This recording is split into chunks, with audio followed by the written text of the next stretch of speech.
Hello and welcome once again to the Cup Experience Show, covering all the details of the 36th America's Cup. Hi, I'm Tucker Thompson, broadcasting from our second studio, aka my family's spring break location. And also, I'm joined by my good friend of CupExperience.com, Jack Griffin, tonight in Switzerland.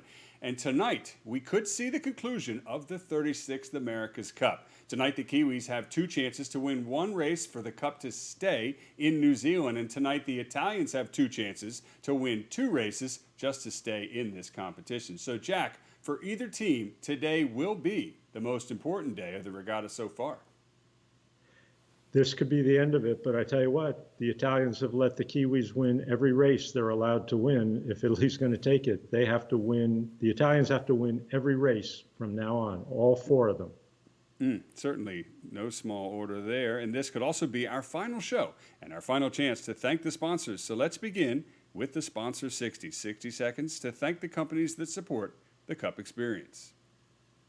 It's beginning with Mount Gay Rum, the official sailor's rum. Find Mount Gay at drizzly.com or order your own cocktail set from the Cocktail Courier link below. And send us your AC watch party photos with Mount Gay Rum. We want to put photos of you guys in our shows.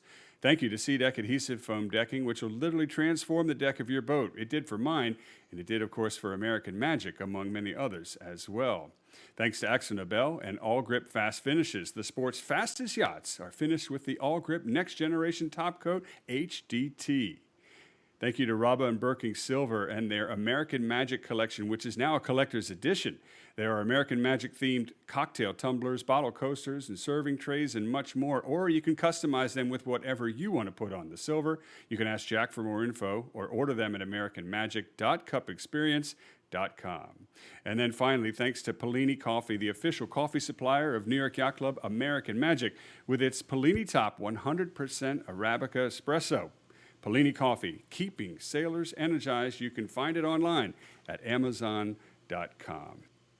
So thanks once again to the sponsors who support the Cup Experience. And now let's get into it. We begin with a look at Rossa Prada Pirelli, the challenger of the 36th America's Cup. They have evolved throughout this competition. They have earned their place in the America's Cup match. They have tied the powerhouse Kiwis in the first 6 races, and they've outsailed them in the past 3. But the Kiwis have somehow found a way to prevail, and last night's dramatic race was certainly no exception. Here's a look. Today felt different. Today had pressure, tension and expectation aplenty. Today was day 6 of the America's Cup.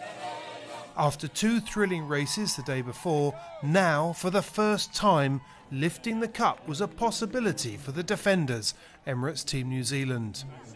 Win the next 2 races and the cup would remain in New Zealand. Lose them and the scoreline will be levelled once again.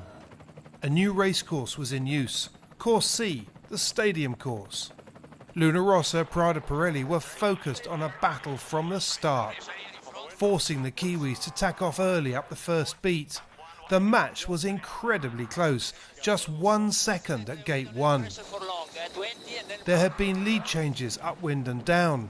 Rossa delivered blow after blow to keep the Kiwis at bay, but on the last windward leg they broke through.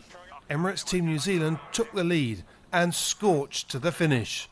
An impressive win, a devastating blow. The pressure was now on for race 10. But the weather had other ideas, as a big shift and a drop in the breeze swept across the course area. There was no time to reset. Race 10 was abandoned. This is the race committee. Racing has been abandoned for the day. And the pressure rolls over to tomorrow. So only 1 race. And tonight, of course, there's 2. The score sits at 6-3, New Zealand over Italy. And, you know, Jack, Matt Sheehan's report, I think, may have brushed over the key moment a little bit, so I want to revisit it in detail here with you. Let's begin with the good news. Despite the fact that the Kiwis definitely have a faster boat upwind and downwind, the Italians have definitely punched above their weight in every race. They've started ahead and led New Zealand, doing everything they have to do with better starts and better positioning, but other than the one race where they had bad luck and fell off the foils, so we'll exclude that. The Italians have twice let the Kiwis go upwind, twice let their opponent get to the right of them and get starboard tack advantage, and twice lost those races. What's going on there, Jack? You know, the Kiwis have been getting better all through the regatta, just like they said they would in the first race. They're tacking much better than they had been. They're already faster downwind. There may just have been a feeling of more pressure in the Italian boat that they somehow had to build a bigger lead for that last downwind leg. Well, let's see if in fact you were right. Let's revisit the key moments of race 9 yesterday. Here we go.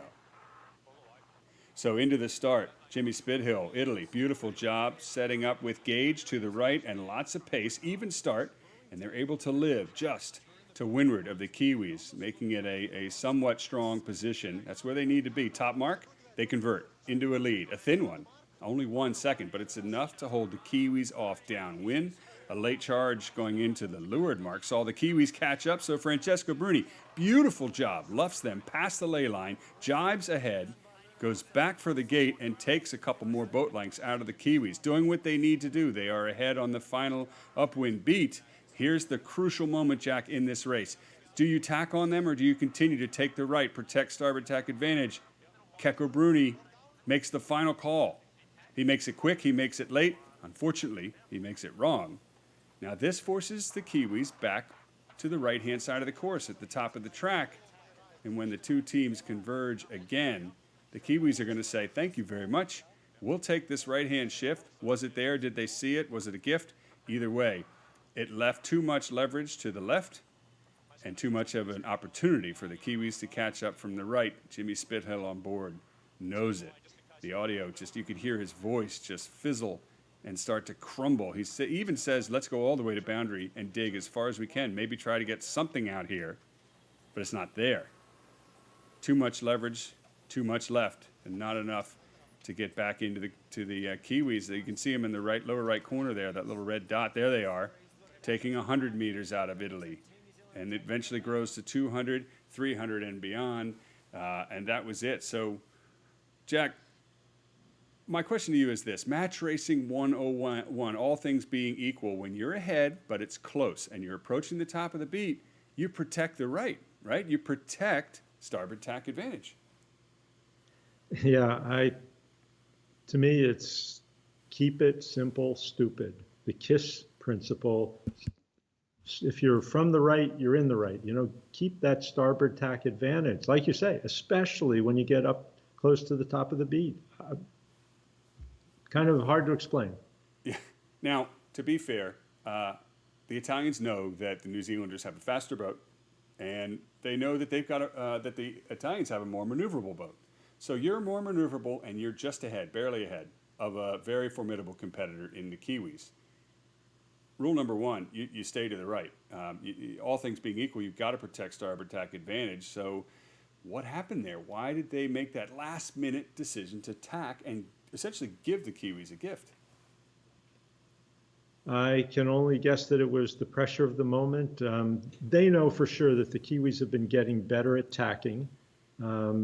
Maybe just a momentary loss of confidence in their boat or in their ability to match race against the Kiwis. It's just, I'm sorry, but it's just really hard to explain. And it's really unfortunate because they had sailed such a good race up until that point. I mean, absolutely incredible the way they were sailing until that one fatal mistake.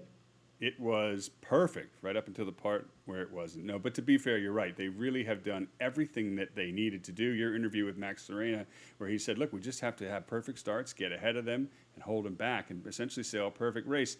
Now, as you say, it was up until the part where it was. And here's a topic that I know you are very fond of, Jack, sports psychology and how that comes into play.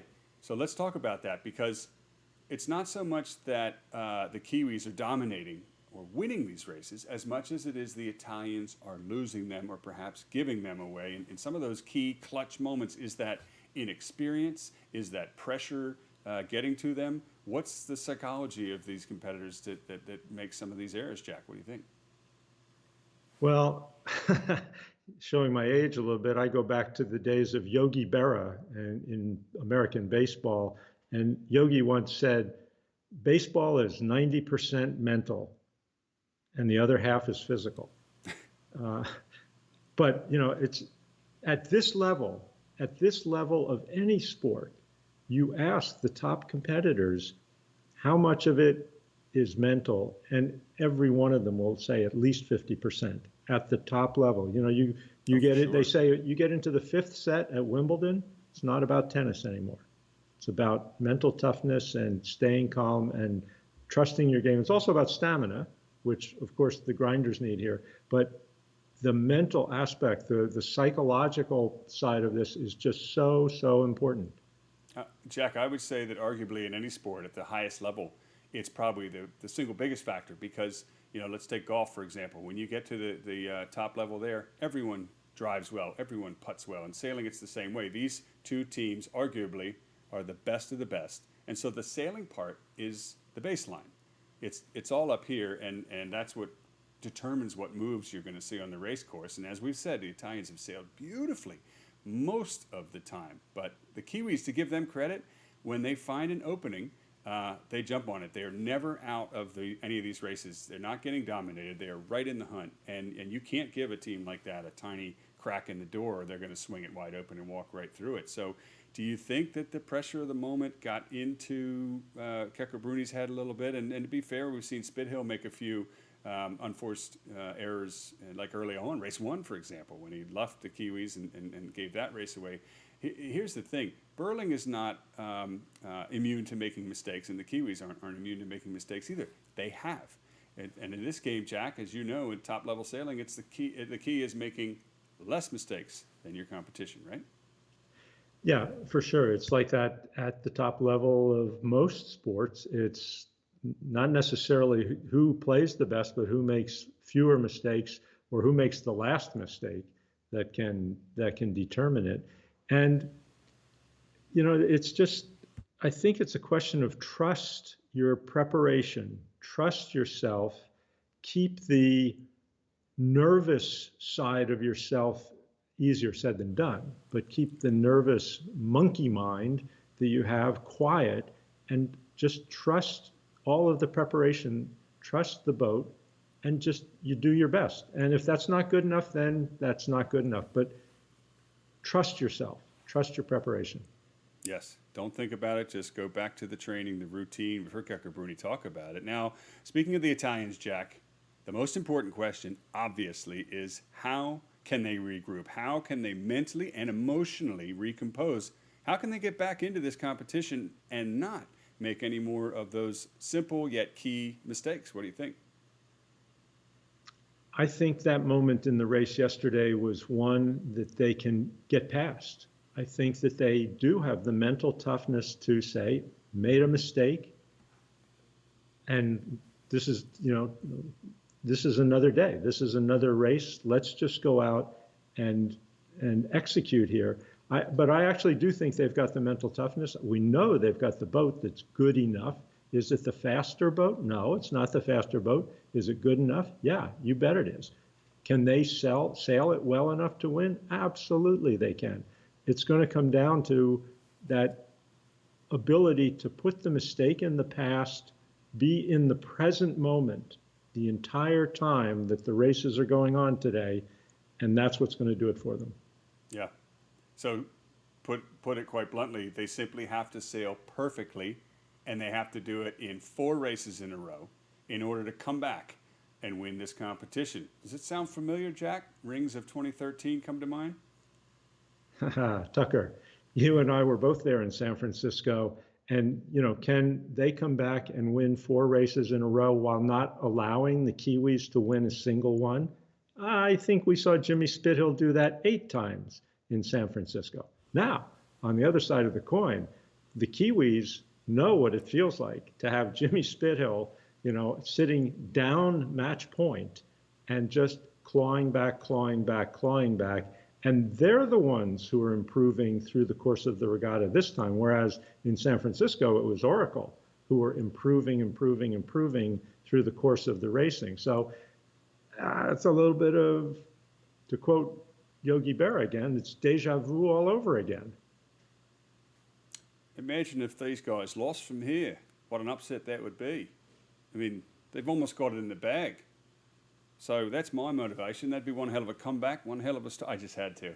Pretty much everyone on social media is already replaying it, but except Jimmy Spithill. But he has done it before, Jack. You're absolutely right. And let's not forget that the Kiwis in Valencia in 2007 were close, and then they fell behind and lost by 1 second. In San Francisco, they were 9-1 up, and they fell behind and lost, as you say, in that dramatic comeback against Oracle Team USA.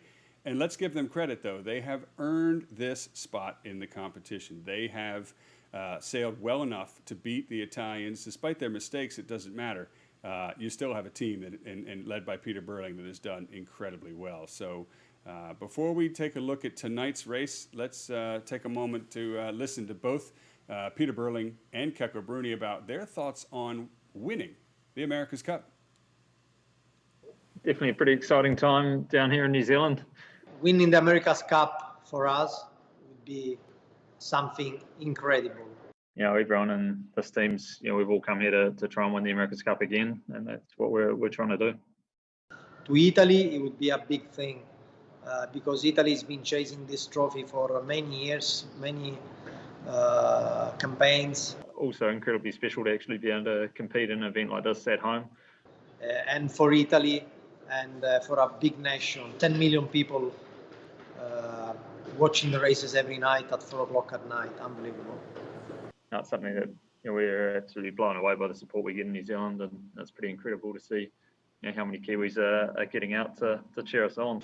That really give me the strength to push 110% of what I have. It's pretty incredible to know you're competing for a country that you're very proud to be a part of, and it's something that it'd mean a lot to win an America's Cup at home. The America's Cup's a pretty unique sporting event where the last race is the most important one, and the one you've got to win to ultimately win the America's Cup.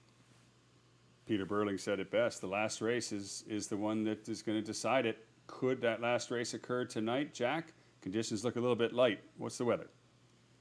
Well, I tell you, it's looking a little bit like yesterday again with the light wind, 6 to 12 knots.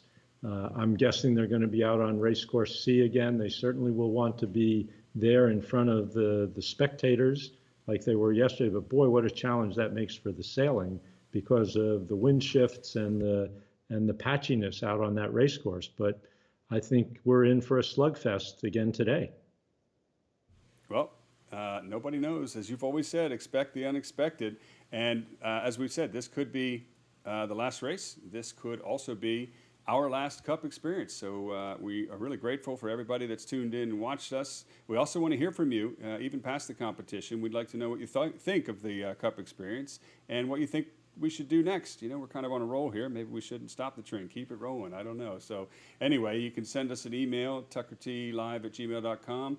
Be sure to continue to follow Jack's newsletter on cupexperience.com and keep up with us on social media as well. So anyway, thanks once again for all of you for watching our Cup experience. We hope you've certainly enjoyed the ride throughout the 36 America's Cup as much as we have. And as we said, this could be the end. So thank you for joining us. And we also want to say good luck to Emirates Team New Zealand and Rossa Prada Pirelli. Regardless of which team wins, Jack, they will have definitely deserved it. So here's to the 36 America's Cup in both teams. And Jack, here's to you. It's been an honor working with you. Cheers. Tucker, it's been a lot of fun.